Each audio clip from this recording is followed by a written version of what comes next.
Mi nombre es José Ortega Jaime, odontólogo ortodoncista. Primeramente agradezco a la Sociedad de Otorrinolaringología por la invitación a participar a este magnífico congreso en los cuales se va a tratar temas multidisciplinarios, que eso es muy interesante dentro de nuestra área. Quiero aprovechar también la oportunidad para poder conversar y compartir criterios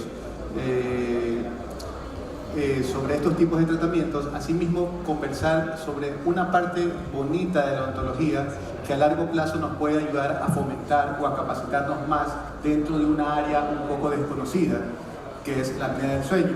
De esta forma formar parte de este equipo multidisciplinario y de cierta manera brindar un tipo de tratamiento alternativo, que es lo que se busca dentro de la medicina del sueño.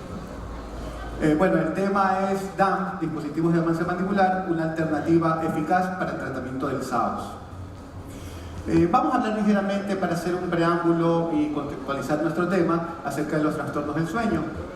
Ya existen muchas academias y muchas instituciones que se han encargado del estudio y el análisis de este tipo de trastornos o disturbios. El último análisis que se hizo fue en el 2014, en los cuales se reunieron 5 grandes grupos de estos trastornos. Aquí se han colocado de acuerdo al grado de prevalencia dentro de la población. En primer lugar tenemos los insomnios, que más o menos ocupan un 40-45% de prevalencia, seguido por trastornos respiratorios del sueño.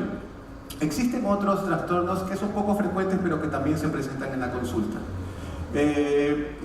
A pesar de que el insomnio ocupa el primer lugar de prevalencia, los que más acuden a controles o a consultas médicas son los trastornos respiratorios del sueño, ya que estos generan una tasa más elevada de perturbaciones o daños a nivel de la salud general, como pueden crear cuadros a nivel cardíaco, a nivel de presión arterial, a nivel neurológico, a nivel de desórdenes de glándulas endócrinas y todo este tipo de problemas que pueden alterar toda la salud general de los pacientes. Bueno, dentro de los disturbios, a nosotros como odontólogos nos compete más el estudio de los síndromes, de los trastornos respiratorios del sueño. ¿Por qué? Porque es el área que se encuentra, como todos sabemos, las apneas se producen por un colapso o una obstrucción de la zona de orofaringea, que se encuentra detrás de la cavidad bucal. Nosotros como odontólogos diariamente vemos pacientes o estamos dentro de esa área en las cuales nosotros podríamos diagnosticar o tratar este tipo de tratamiento. Por eso nos compete más este tipo de trastornos respiratorios del sueño.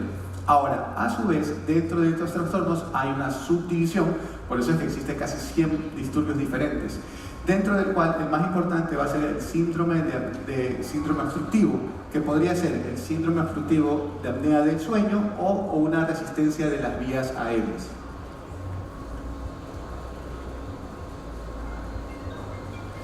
Bueno, este es un cuadro nada más para más o menos, ya muchos doctores, el doctor Ping, la doctora Logia ya hablaron, pero nada más para explicar un poco.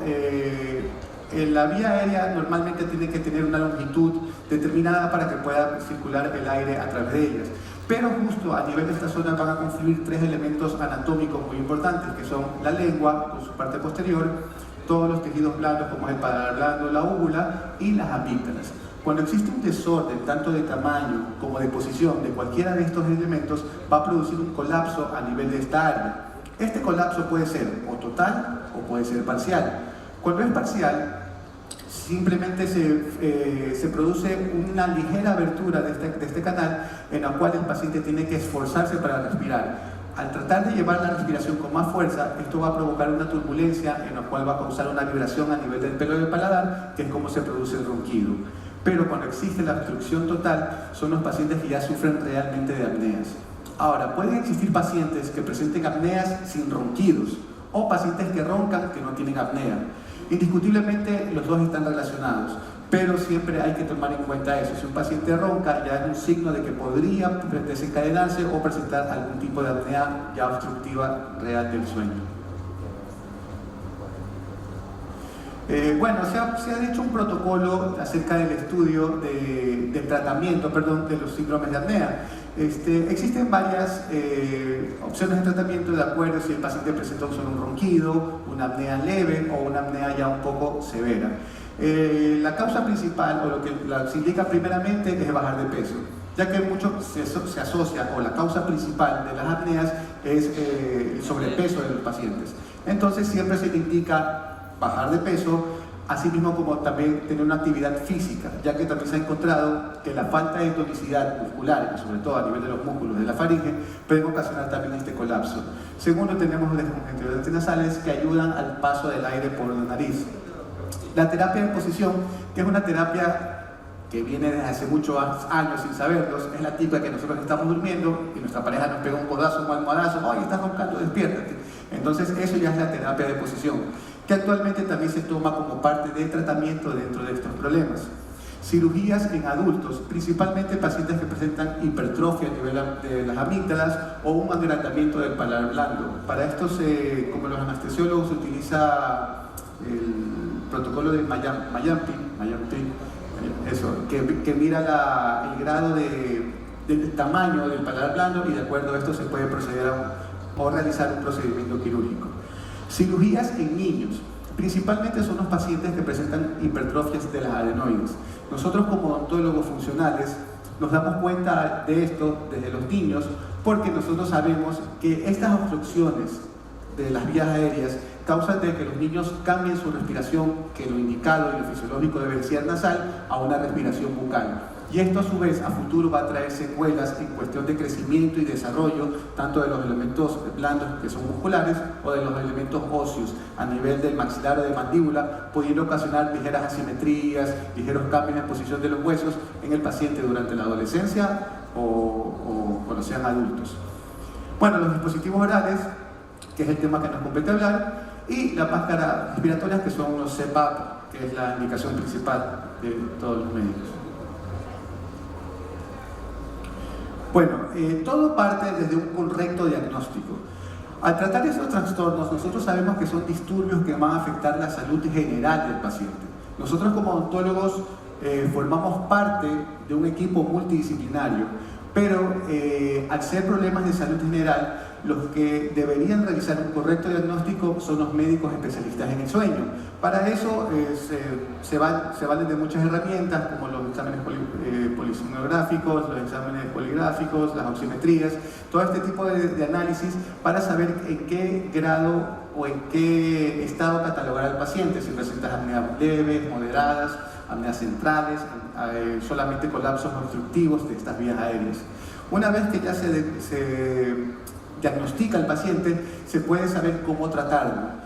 Entonces, el gol estándar o la opción principal de todos los doctores es el uso del CPAP o de la máscara. Pero como ya muchos doctores han conversado, a veces los pacientes no toleran el uso de este aparato. Primero por la fijación, segundo porque les resulta un poco incómodo al dormir, tercero porque a veces el aparato hace mucho ruido y les incomoda y siempre tienen despertadas durante la noche. Entonces, pero si se diagnostica una apnea muy severa que necesita utilizar un CPAP, eso va. Pero si se puede hacer una opción de tratamiento, también podría realizarse terapias miofuncionales, en las cuales se produce un aumento de la tonicidad de los músculos orofaciales, de los músculos faringios, así como también cambios de respiración de bucal a que sea respiración nasal. Estos son dispositivos de posición que ayudan a que el paciente no, porque todos sabemos que cuando nosotros estamos en posición de cúbito supino, por la gravedad la mandíbula tiende a caer y esto va a colapsar la vía aérea. Entonces estos dispositivos les recuerdan a los pacientes en que tienen que dormir de lado y no boca arriba. Y por último, los dispositivos orales.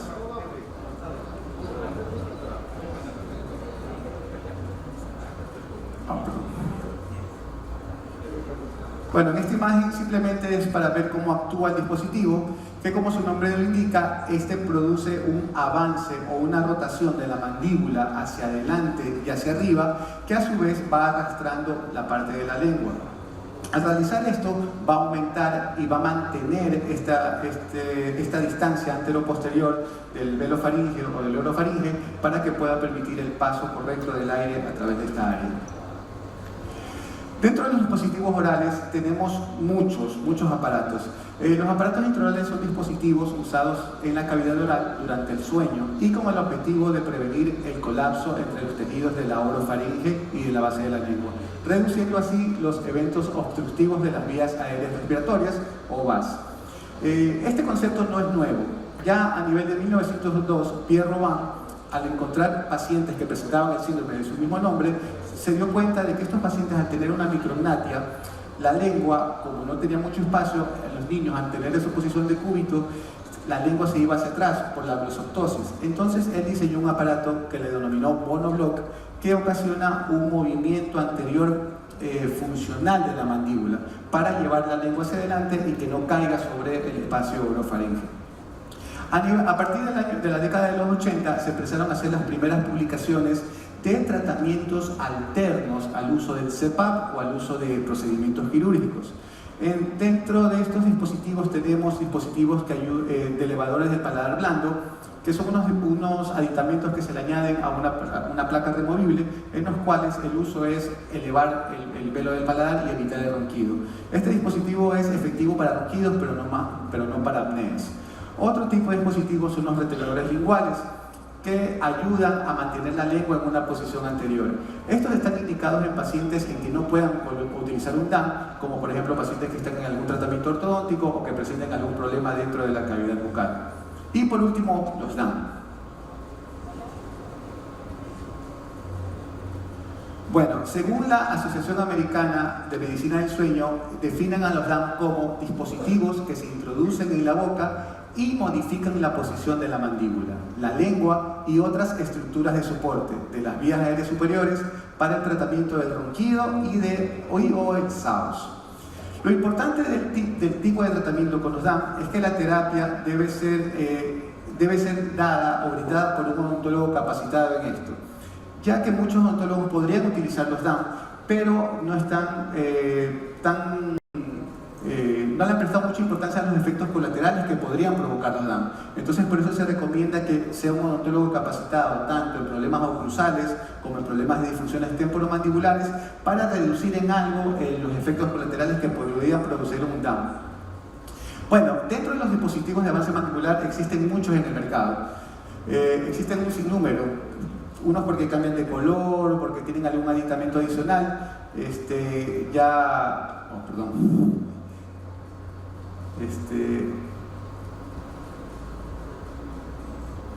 Me confundí.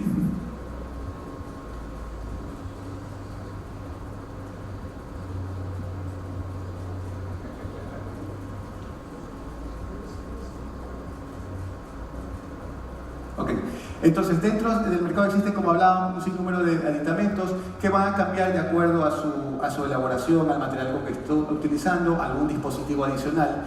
La evolución de las últimas décadas ha sido desde el material hasta el sistema de anclaje, con el fin de volverlos más fisiológicos, más confortables y naturalmente manteniendo su efectividad. Se recomienda trabajar con materiales que sean biocompatibles. Nosotros por lo general utilizamos una resina acrílica, que es un material un poco rígido. La desventaja de utilizar aparatos prefabricados es que estos utilizan unos materiales blandos que a la larga, a mediano plazo o largo plazo podrían provocar disfunciones y dolor a nivel orofacial. También los prefabricados a veces son un poco grandes y dificultan un poco la adaptabilidad dentro de la boca del paciente, a su vez reduciendo la capacidad de provocar este avance mandibular y no tan efectivos en los ronquidos. Bueno, el concepto normal es provocar el avance desde una posición normal de mordida del paciente a un avance anterior e inferior de la mandíbula. Bueno, con este slide quiero explicar más o menos cómo funcionan o cómo es el mecanismo de acción de este dispositivo. El avance siempre debe ser reversible, es decir, el adelantamiento mandibular solo se va a efectuar cuando el dispositivo esté dentro de la boca. Sale, el paciente va a regresar a su posición normal en la mandíbula y el ajuste protrusivo siempre tiene que ser verificable. No tenemos que hacerlo al ojo, ni un día aumentarlo, un día disminuirlo, no. Siempre tiene que ser verificable para saber cuánto es el grado de avance. Para eso nos ayudamos con este aparato que se llama Galga, en los cuales primero registramos la medida que existe entre los dientes superiores e inferiores cuando el paciente muerde normalmente. Luego le pedimos al paciente que haga una máxima protrusiva, es decir, lo máximo que puede adelantar la mandíbula, y tomamos otra medida. Esta Galga tiene aquí un registro milimétrico en los cuales registramos la medida que se da al inicio y a máxima protrusiva. Según los estudios, se determina que hasta un 50% de avance se podría, perdón, hasta un 70% de avance se podría realizar, pero hay otros estudios que contradicen un poco esto porque dicen de que cambiamos mucho la posición mandibular y esto podría generar muchos problemas a nivel de la articulación. Entonces, por ejemplo, si existe una diferencia de 10 milímetros entre la inicial y la protusiva, se va a tomar el 50%, es decir, 5 milímetros. En este paciente podríamos hacer un avance más o menos de 5 milímetros para ver. Esto lo podríamos verificar como habló con el doctor Ping acerca del DICE, haciendo una laparoscopía inducida con un paciente, podríamos ir nosotros haciendo avances graduales y ver en qué tipo o en qué cantidad de avance podríamos ayudar a nuestro paciente a quitarle el ronquido o la apnea del sueño. Bueno, como sabemos, los dispositivos principalmente van a trabajar a nivel de la zona de la orofaringe, pero estudios han indicado que no trabajan solo en esta área, sino en el área de toda la faringe, ya que los DAM van a producir cambios de presiones a nivel de las paredes anteriores y posteriores de toda la faringe, y esto va a devolver la normalidad fisiológica de todo este espacio. Hockeman hizo un estudio y él encontró 3 mecanismos de acción del dispositivo. Primero, al colocarse el DAM dentro de la cavidad bucal, esto va a activar los músculos suprayoides y los músculos linguales, especialmente el gemegloso, provocando que la lengua tome una posición más hacia adelante, hacia arriba, para evitar el colapso o que caiga dentro de este espacio. Segundo, también va a provocar una tensión a nivel de los músculos del arco palatogloso o palatofaringio, que a su vez, al estar tensos, van a llevar al veno del paladar hacia adelante, asimismo descolapsando esta área. Y por último, al provocar el adelantamiento de la mandíbula, también se va a provocar un adelantamiento del hueso ioides. Al tener el hueso ioides y la mandíbula en una posición adelantada, esto va a mantener anclado a la mandíbula para que por gravedad o presión la mandíbula y la lengua no caigan, obviamente obstruyendo este espacio aéreo. Este es un slide que me pareció muy interesante y lo quería compartir con ustedes. Es la relación anatómica alterada, es decir, el cambio de posición mandibular, la rotación y avance de la mandíbula, que induce un aumento de la estimulación neurosensorial, que incrementa el tono muscular motor y reduce la colapsabilidad de las bases. Doctores, el sistema estomatognático, la boca es un aparato lleno de neuroreceptores y mecanorreceptores como no tenemos idea. Un simple hecho, estamos comiendo y se nos vino un granito de arroz, medio lo masticamos y inconscientemente ya despertamos, porque los músculos, todas las cavidades, las piezas dentarias y el sistema periodontal es rico en redes nerviosas que mandan una señal a cuestiones de microsegundos al cerebro y el cerebro devuelve esa señal. Entonces, si nosotros nos adentramos más en el estudio de la neurofisiología del sistema estomatognático, nos encontramos con esto.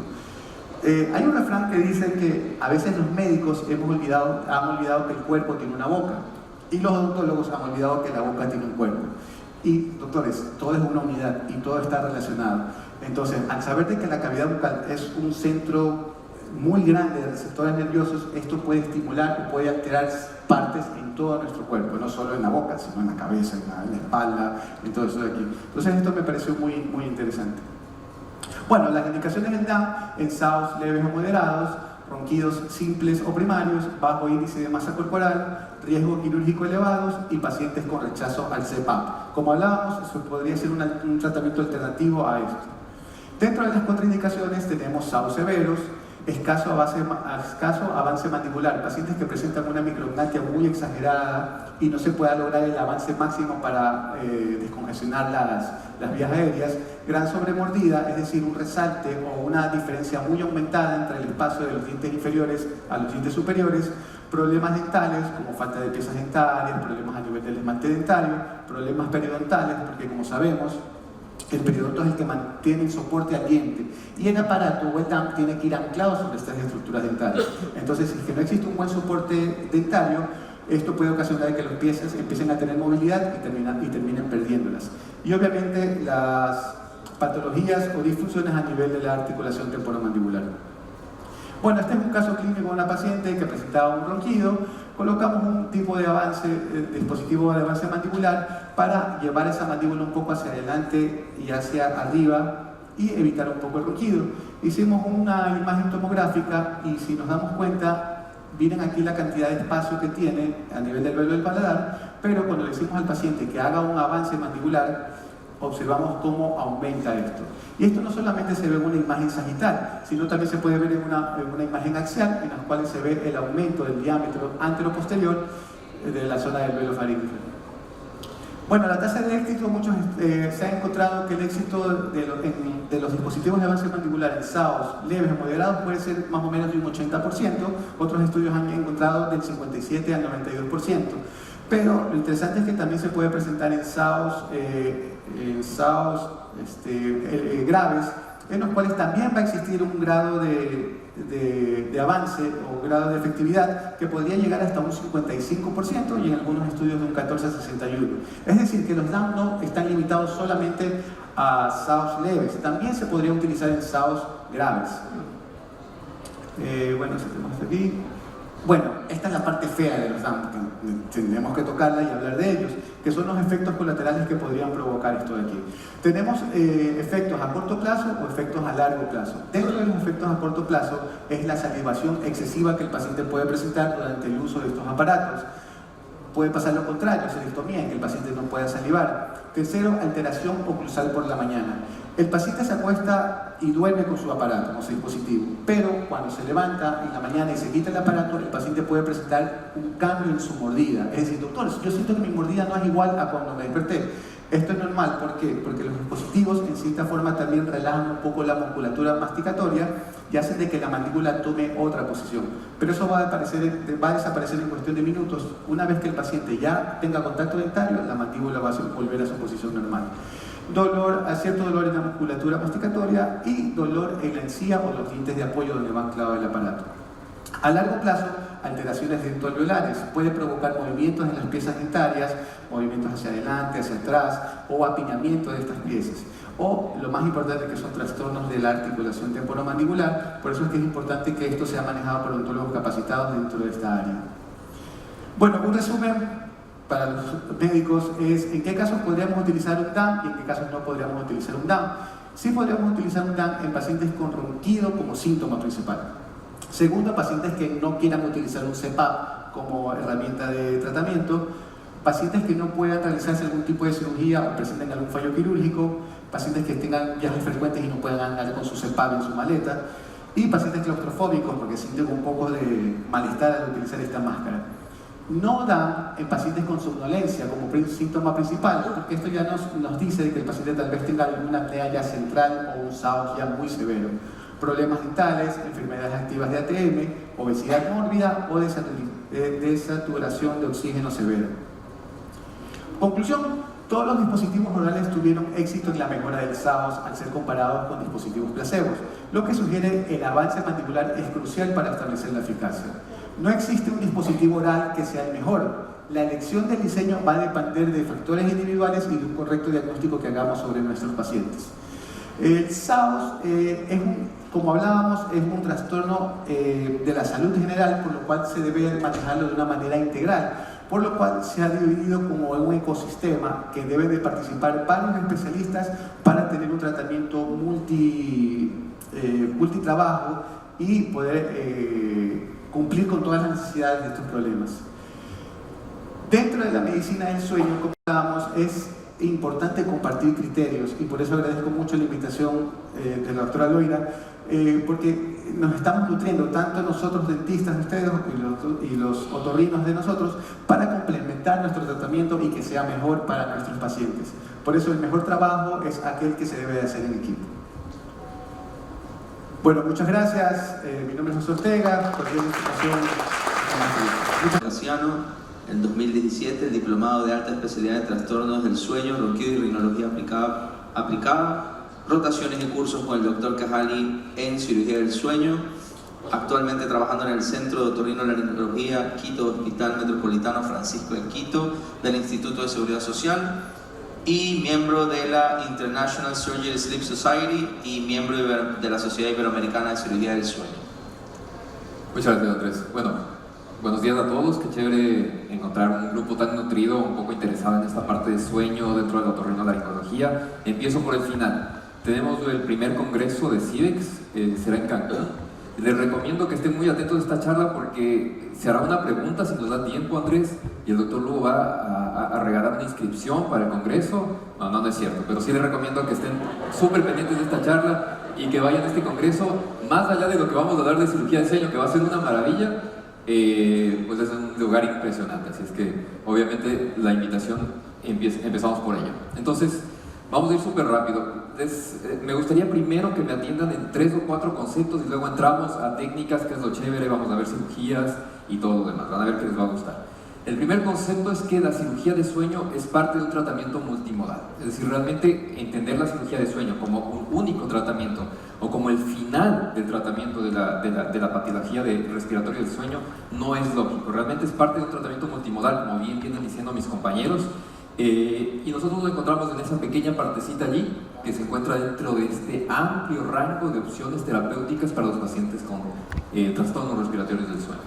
Con relación a la orientación de la cirugía de sueño, podríamos hablar de 2 grandes orientaciones. Uno puede orientar la cirugía como una intención curativa, busco curar a mi paciente o acercarme lo más posible a la curación, o busco mejorar la adaptación de mi paciente a otros tratamientos dentro de esta opción multimodal, ¿no? Entonces, vamos a dar un poquito de ambas opciones. Si es que hablamos de la intención curativa, hay 3 grandes opciones. La cirugía de tejidos blandos de la vía aérea superior, que es fundamentalmente el área sobre la cual el otorrino trabaja. La cirugía esquelética, algunos trabajan un poco más, un poco menos. En general suele ser más parte o más área de cirugía maxilofacial. Y la cirugía bariátrica yo creo que tiene que tomarse en cuenta también como una de las opciones terapéuticas con intención curativa, definitivamente. Dentro de la cirugía de tejidos blandos existen 3 grandes opciones. Cirugías resectivas, amigalectomía, por ejemplo, una tubulinectomía, remodelación, de la cual vamos a hablar sobre todo en esta charla, y opciones de estimulación. Son las opciones más nuevas, de las cuales me imagino el doctor Lugo hablará un poquito más. Vamos a empezar por historia. Es interesante, cuando estaba revisando un poco los aspectos históricos de la cirugía de sueño, que eso fue hace algún tiempo que ya lo revisé. Fíjense que en 1947 ya existe, pero formaba parte de la laringología, la cirugía del ronquido. Es interesante lo que dice aquí ya. Aquí decía que la amputación de la óvula no tiene lógica dentro de la cirugía del ronquido, la cirugía de sueño. Estamos hablando de 1947, ¿no? Pero bueno, con todo es importante el recordarlo al día de hoy. Para 1952, hay ya, más bien 1955, hay este artículo en el cual habla de tratamiento para el ronquido, pero uno de los principales puntos dentro de la historia de la cirugía de sueño y que hay que tomarlo en cuenta incluso ahora es este artículo de 1964. Daya, ¿dónde estás? Daya, ¿qué dice aquí? Es lo mismo, ¿no es cierto? Entonces el problema fue que efectivamente Ikematsu en 1964 publica su artículo así, en japonés. Quesada y Perelló, en 1977 en Barcelona, publican, hay que también meterse un poquito en el contexto histórico. En 1973, Guillemino y Dement en Stanford describen por primera vez lo que sería como tal el síndrome de apnea obstructiva del sueño. Entonces, para 1977, en Barcelona se desarrolla la primera técnica quirúrgica que no tiene como objetivo únicamente el tratamiento del ronquido, sino ya como tal el tratamiento de este nuevo síndrome de apneas e hipersomnolencia. La comunidad científica, ¿qué dijo ante todo esto? Ante esto de Ikematsu y a Quesada y Perelló, pues es lo mismo, ¿no es cierto? Porque Quesada y Perelló también publican únicamente en español. Y en ese entonces y hasta ahora, casi todo lo que se publica en otro idioma que no sea inglés es poco tomado en cuenta o poco relevante dentro de lo que sería la comunidad científica. Para 1981, Fujita publica este artículo que sí fue el gran boom inicial del tratamiento de la apnea del sueño, que es la publicación de la uvulopalatofaringoplastía como tal. Sin embargo, paralelamente, igual en 1981, empieza la primera publicación de la utilización de presión positiva para el mismo síndrome. Entonces son 2 procesos que ocurren al mismo tiempo prácticamente, y es bien interesante cómo se van acompañando a través de la historia hasta el día de hoy. La uvulopalatofaringoplastia es una efectividad del 50%. Esa es la verdad, e incluso cuando uno revisa los artículos de uvulopalatofaringoplastia, generalmente dividen a los pacientes en respondedores y no respondedores. Y entre los respondedores se habla de la efectividad, pero como tal la efectividad general es de un 50%. Fundamentalmente es una técnica de resección y sutura de los pilares, de acuerdo a amigalectomías, resección y sutura con sus variaciones. A variaciones, por ejemplo, la DAU, la utilización de láser o la utilización de radiofrecuencia, que igual son variaciones en la reducción, en la resección y sutura o reducción de los tejidos de los pilares. Ya para 1994, fíjense ustedes que la LAO no se recomienda para el tratamiento del SAOS, podría ser igual de efectivo que la óvulo-palatofarincoplastia, pero únicamente en el ronquido, o sea, ni siquiera ya se toma en cuenta en ese entonces como tratamiento para la apnea del sueño. ¿Por qué? Porque el problema es que a mediano o largo plazo produce este tipo de fenómenos sobre la anatomía de la faringe. Si nosotros quitamos la estructura muscular que da soporte a la cúpula que es del paladar, tiende a pasar esto, a hacerse un colapso que termina derivando nuevamente en la sintomatología. Entonces estamos hablando de que a corto plazo la efectividad de la óvulo-palatofarincoplastia es 50%, a largo plazo generalmente es menor. El doctor Lugo ya nos hablará probablemente de eso. Pero bueno, sobre el paladar, entonces, ya que se sabe, ya que se ve que la óvulo-palatofarincoplastia no es pues la panacea, pero igual hay que tomar en cuenta el estatus, en qué momento nos encontrábamos. En ese entonces, para el SAOS, la única opción que había era la traqueostomía o la óvulo-palatofarincoplastia. Entonces, como tal, la óvulo-palatofarincoplastia era una buena opción. Sin embargo, conforme el CIPA va funcionando mejor, se buscan otras técnicas. Entonces empieza, por ejemplo, esta técnica sobre el paladar, hace 1993, es bien interesante, se usa aún en algunos centros.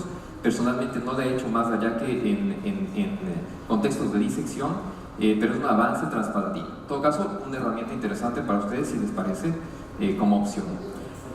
También existen estas técnicas que seguramente muchos de ustedes habrán visto, que son técnicas que se llaman snoroplasty o utilización de algún tipo de técnica para aumentar la rigidez sobre el paladar. Se usa desde los años 50 y hay variado en mejoría, igual, aproximadamente un 50%. Radiofrecuencia, más o menos lo mismo. Pillars, que se puso muy de moda en algún tiempo, más o menos lo mismo. El colgajo óvulo-palatino, esta es una técnica también sobre el paladar. Es una técnica que yo utilizamos durante nuestro tiempo allí en el FEDO. Sin embargo, igual, fundamentalmente lo que se busca es hacer un colgajo con una reducción de la distancia cefalocaudal del paladar a nivel de la óvula. Pero igual, la verdad es que su efectividad, pienso que hay otras técnicas bastante mejores y al final lo superamos también a la óvulo-palatofarincoplastia. Al colgajo óvulo-palatino. La palatoplastia anterior empieza de esta manera, es una técnica que empieza similar al colgajo óvulo-palatino, si se dan cuenta. Sin embargo, después evoluciona hasta hacerse un colgajo que se basa en una resección mucosa y submucosa de una parte central del paladar con un avance de este tejido. Igual, con el objetivo de reducir la longitud cefalocaudal de este paladar. Derivado de esta palatoplastia anterior viene esta técnica bien interesante y que pido que le tomen en cuenta porque de aquí deriva toda una serie de técnicas, toda una escuela que es la escuela italiana que utiliza suturas y modificaciones del paladar y la faringe, pero todos prácticamente se basan en esto, que esto viene del profesor Mantovani, fallecido recientemente, una persona muy querida por todos nosotros. Pero como se dan cuenta, además de la palatoplastia anterior, se empiezan a hacer ya algunas técnicas de suturas a nivel del paladar y de la faringe, que es lo interesante. Él, de hecho, es el primero en utilizar suturas barbadas, es decir, suturas que no se requieren pues, suturar, de nudos. Las faringoplastías, esto es bien interesante también, porque si se dan cuenta, entre el 81 hasta el 2003, que es lo que vamos a hablar ahorita, lo único que se considera dentro del tratamiento de SAOS son los colapsos anteroposteriores, colapso del paladar. En cambio, para 2003, este caballero que se encuentra allí, el doctor Michel Cajali, ahí estamos con el doctor Bachelet, que lo he puesto también allí porque voy a mostrar algunos videos de él bien interesantes. Él desarrolla una técnica que se llama faringoplastia lateral, la desarrolla en 2003 y a partir de allí empieza a modificar su faringoplastia lateral hasta que actualmente se encuentra la versión 6. Esto fue realmente un boom, un gran cambio en la filosofía de la cirugía del sueño porque se empieza a considerar que tal vez el SAOS no se debe a únicamente un colapso anteroposterior del paladar, sino que probablemente el colapso de las paredes laterales sean más importantes. Y al final la historia y los estudios nos demuestran que efectivamente va por allí. En la mayoría de pacientes, en muchos colapsos, obviamente esto va a depender de la edad, de toda la fisiopatología que revisamos antes, pero en muchos pacientes el colapso lateral de las paredes faringes es más importante o es más relevante que el colapso anteroposterior. Entonces eso fue bien interesante y desarrollado por el doctor Cajali, que básicamente la técnica de estar aquí, no voy a ahondar demasiado en eso porque es tema ya más bien ya si ustedes se dedican directamente a esto de acá. Pero desde entonces se podría decir que prácticamente las faringoplastías, no palatoplastías, faringoplastías se desarrollan a través de la disección del palatofaringio y con la reposición o la modificación de estos músculos sin cortar o cortando el músculo. Entonces aquí brevemente una imagen de qué es lo que solemos hacer nosotros. Esto es una faringoplastía lateral. Como ven, empezamos por resecar la parte superior, el triángulo que se encuentra por encima de la fosa amigdalar.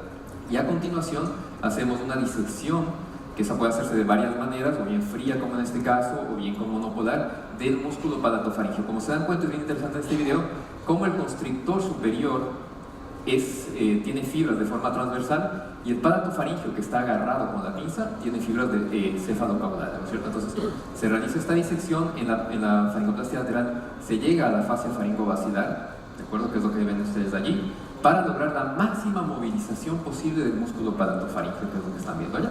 Y a continuación se realizan unas suturas, ¿de acuerdo? Del palatofaringio hacia la pared lateral, hacia el palatogloso y la pared lateral de la faringe, para lograr el máximo posible de ampliación en el espacio. Y sobre todo, la modificación en los vectores musculares y la estabilización a través de una ferulización de la pared lateral faríngea. Voy a pasar esto por cuestión de tiempo. Faringoplastías. Entonces, a partir de la faringoplastía lateral se derivan varias técnicas, que igual la voy a pasar rápida, pues porque prácticamente son similares o más o menos la filosofía es la misma.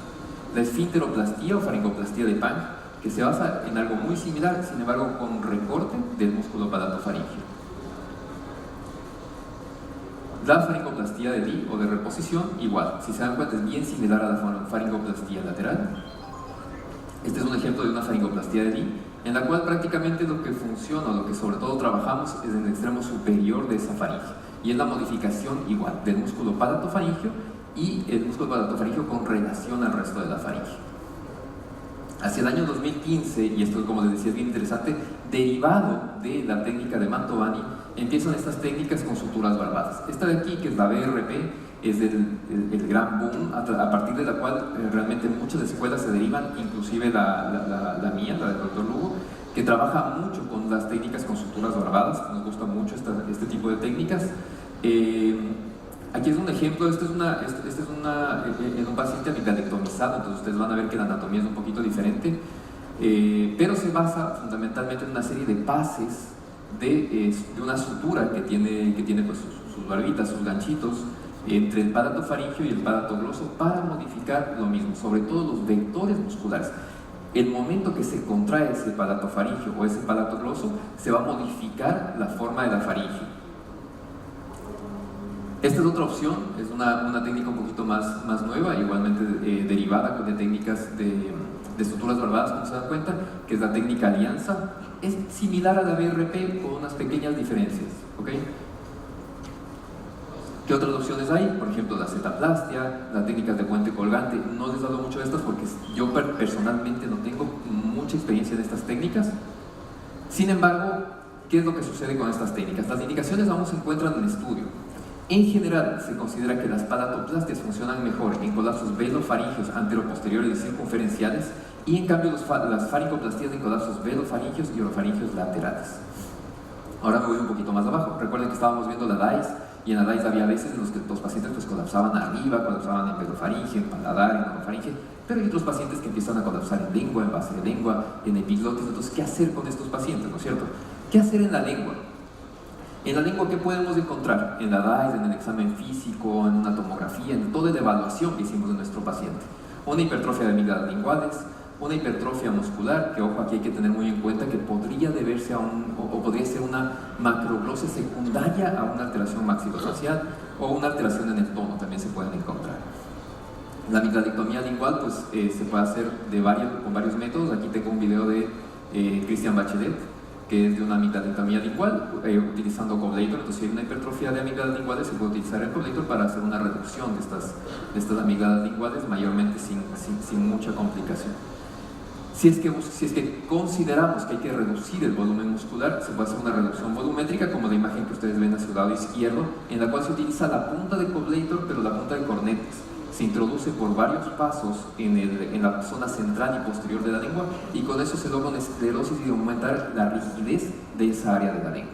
Otra opción es la técnica llamada SMILE, o una resección submucosa de la base de la lengua, en la cual se introduce la punta de Coblator que conocemos como la de amígdalas, tipo ProSize Max o alguna de ellas, de forma submucosa en la base de la lengua.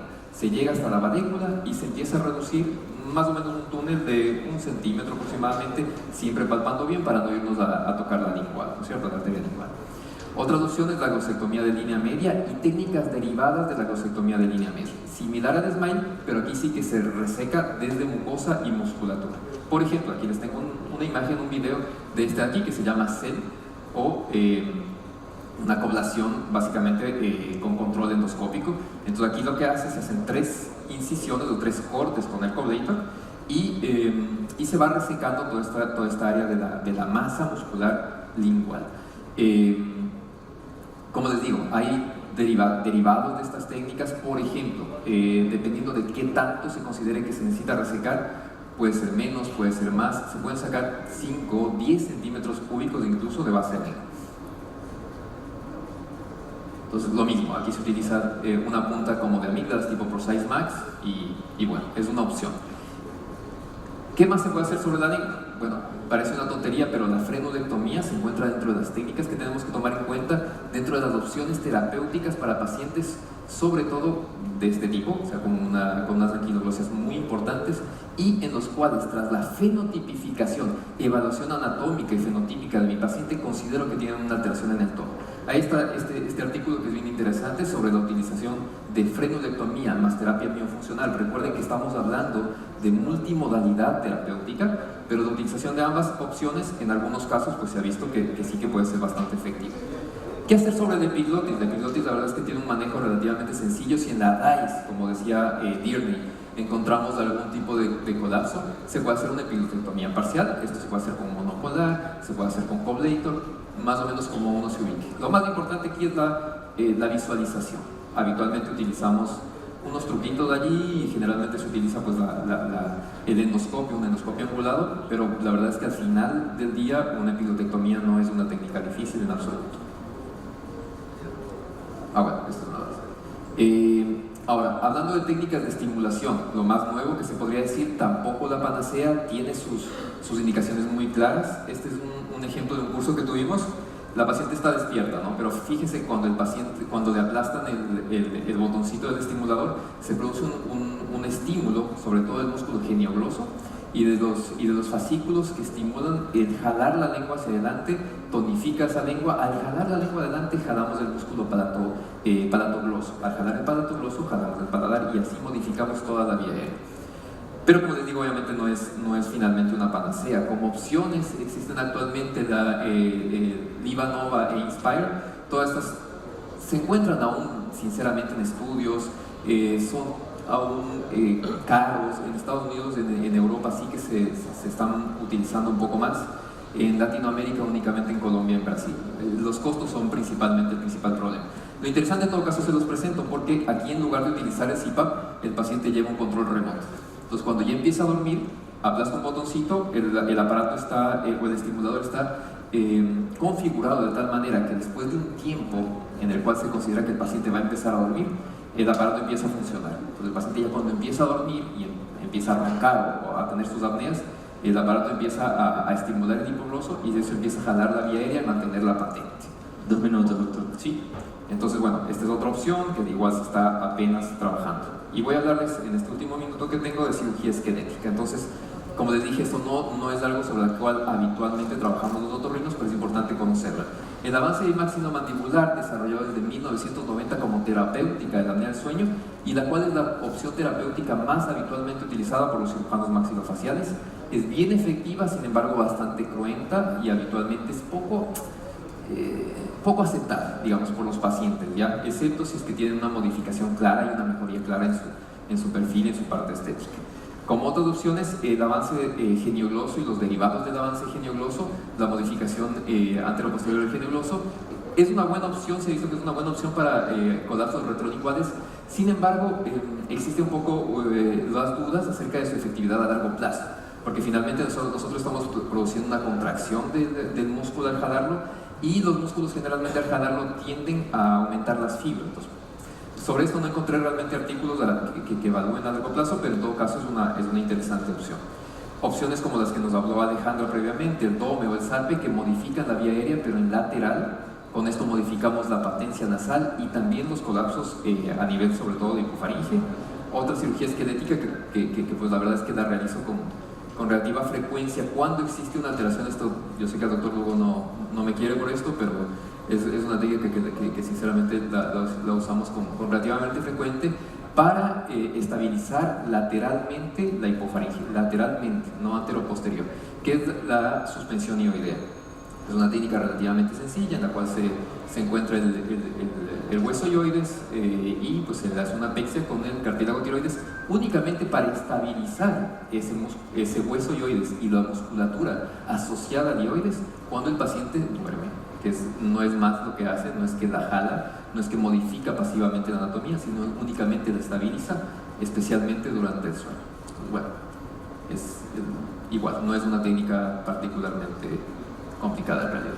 Lo mismo, sobre esto y sobre las técnicas esqueléticas siempre se encuentran las mismas dudas acerca de indicaciones, efectividad a largo plazo, sobre todo indicaciones, en qué pacientes utilizar, cómo fenotipificar, cómo encontrar a qué paciente le funciona qué técnica. Esa es justamente la charla magistral que nos va a dar el doctor Lugo y eso va a ser lo más interesante yo creo que del día. ¿Dónde leer más? Sobre leer técnicas quirúrgicas, no a qué paciente operar, no sobre diagnóstico, sino técnicas quirúrgicas, especialmente este último libro del Dr. Lugo, el último libro de Friedman. La verdad es que son muy buenas guías para técnicas como tal. Finalmente, nuevamente les invito al congreso, esto que les di es apenas un abrebocas. Allí se va a dar 2 días exclusivamente una y otra vez de diferentes técnicas, indicaciones de efectividad a mediano largo plazo. Si les interesa esto, es una muy buena opción, aparte que está en Cancún, ¿no? Bueno, y nada más un abrazo para toda la familia de cirugía del sueño y recuerden seguirnos en redes. Para enero nosotros tendremos unos cursos bien chéveres en el centro de RL con disección, así es que les recomiendo seguirnos e ir viendo las charlas que tendremos.